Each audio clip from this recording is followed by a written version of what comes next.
ওয়েবকুপা SFI সংঘর্ষে রণক্ষেত্র পরিস্থিতি তৈরি হয় যাদবপুরে, উত্তাল হয়ে ওঠে যাদবপুর। আর এরই মাঝে জানা যাচ্ছে ক্যাম্পাসে ফের আগুন। তৃণমূল সমর্থিত কর্মী সংগঠনের অফিসে ধোঁয়া দেখা গিয়েছে, আগুন দেখা গিয়েছে।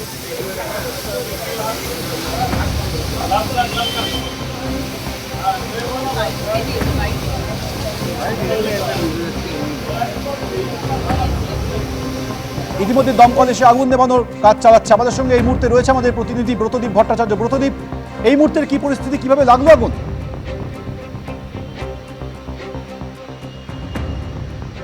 দেখো, যাদবপুরের উত্তেজনা যেন থামছেই না। রাতেও কিন্তু ফের একবার উত্তপ্ত হয়ে উঠলো যাদবপুর ইউনিভার্সিটি ক্যাম্পাস। এবং এই মুহূর্তে দেখতে পাচ্ছ শিক্ষা বন্ধুর যে সমিতির যে অফিস, সেই সমিতির অফিসে আগুন লাগিয়ে দেওয়া হয়েছে বলে অভিযোগ।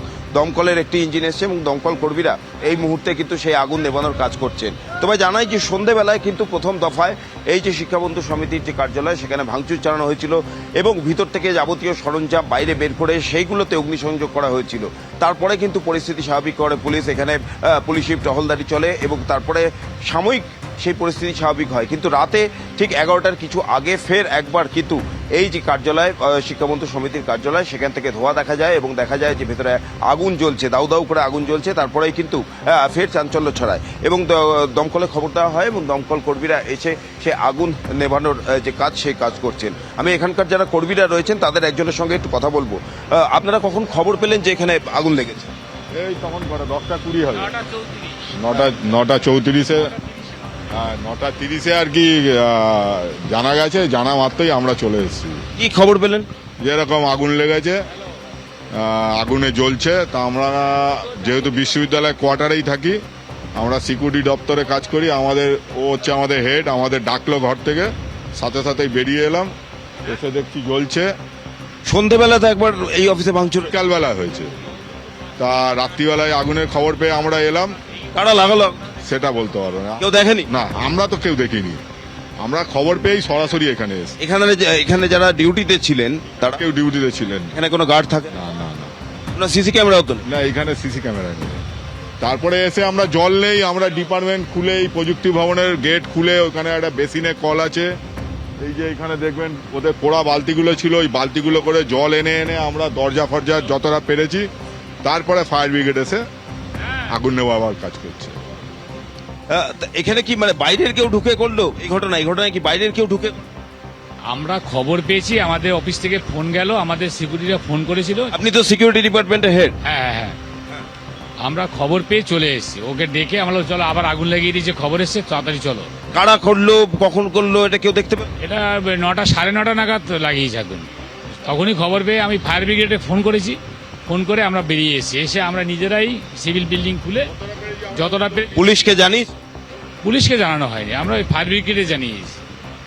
আর আমাদের যে প্রশাসনের বিভাগ যাদের আছে তাদেরকে জানিয়েছি। ক্যাম্পাসের ভেতরে এখনো ছাত্ররা রয়েছে? হ্যাঁ, আশেপাশে তো কিছু ছাত্র রয়েছে, তারা ছাত্ররাও এসেছিল, এখানে এসে দেখে গেছে, ওরা এসে দেখে। আমি একটু আরেকবার স্বপনকে ছবিটা দেখাতে বলবো, যে শিক্ষা বন্ধু সমিতির যে অফিস, সেই অফিসের সামনের ছবিটা।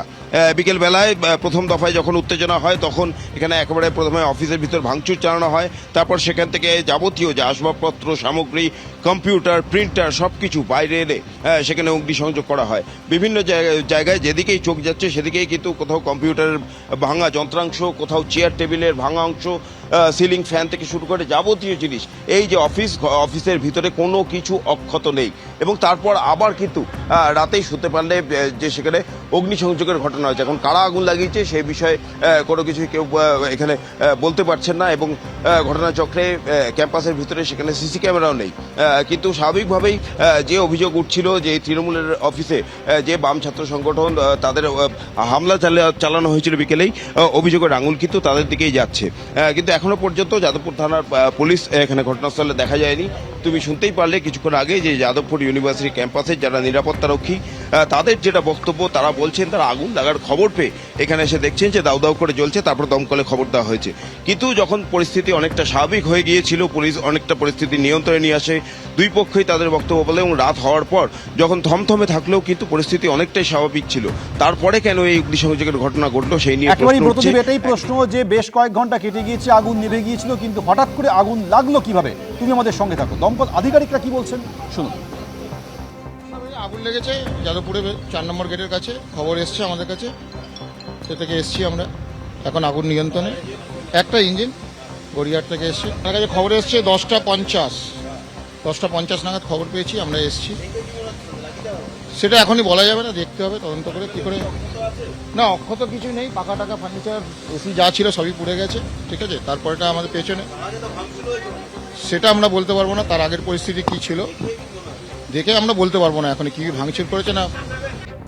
আমরা আবারও কথা বলবো, ব্রতদীপ ভট্টাচার্য রয়েছে। ব্রতদীপ, বিকেলবেলায় যখন যাদবপুর বিশ্ববিদ্যালয়ে একেবারে রণক্ষেত্র পরিস্থিতি তৈরি হয়, সেই সময় তুমি যেরকম বললে, আমরা দেখিয়েছিলাম সেই ছবি, যে এই শিক্ষাবন্ধু সমিতির অফিসে ভাঙচুর করে আগুন ধরিয়ে দেওয়া হয়েছিল। কয়েক ঘন্টা কেটে গেছে, আগুন নেমে গেছিল, কিন্তু প্রশ্ন হচ্ছে আগুনটা লাগলো কিভাবে আবার?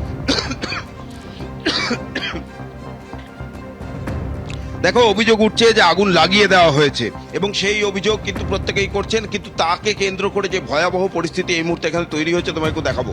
ঠিক যেই অফিসে আগুন লাগানো হয়েছে তার পাশের ঘরটাই হচ্ছে এই যে ক্যাম্পাসের যে অংশ, এখানকার ট্রান্সফরমারের ঘর। এখানে ট্রান্সফরমার মেশিন রয়েছে, আমি একটু স্বপনকে ছবিটা দেখাতে বলছি।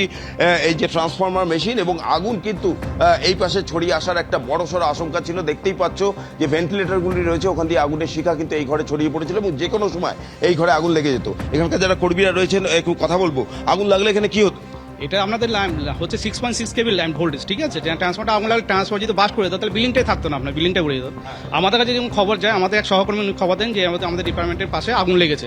যথারীতি আমরা তাড়াহুড়ো করে চলে আসি, মানে সময় ব্যয় না করে চলে আসার পর আমরা প্রথমত যখন দেখি ফায়ার ব্রিগেডে জল মারতে যাচ্ছে, ফায়ার ব্রিগেডে আমরা বলি যে জল মারবেন না, আগে আমরা লাইনটা আগে অফ করি। লাইনটা অফ করার পর ফায়ার ব্রিগেডে আমরা বলি, ওনারা তারপর জল মারতে শুরু করেন। কারা লাগালো ওই আগুনটা? কারা লাগালো বলতে পারবো না আপনার, আমরা কি করে জানবো? কার আগে খবর পেয়ে এসে যে আগুন লেগেছে, এইবার খবর পর আমাদের যেহেতু ইলেকট্রিসিটি যদি লাইন থাকে সেখানে তো অফ করতেই হবে, নাহলে তো আরো বেশি বিপদ হয়ে যাবে। এখানে কেউ আপনাদের এখানে কেউ ডিউটিতে ছিল না? ডিউটি আমাদের কি হচ্ছে, এই সময় আমরা ডিউটি 24 আওয়ার্স অ্যালার্ট থাকি বাই কল, বুঝেছেন।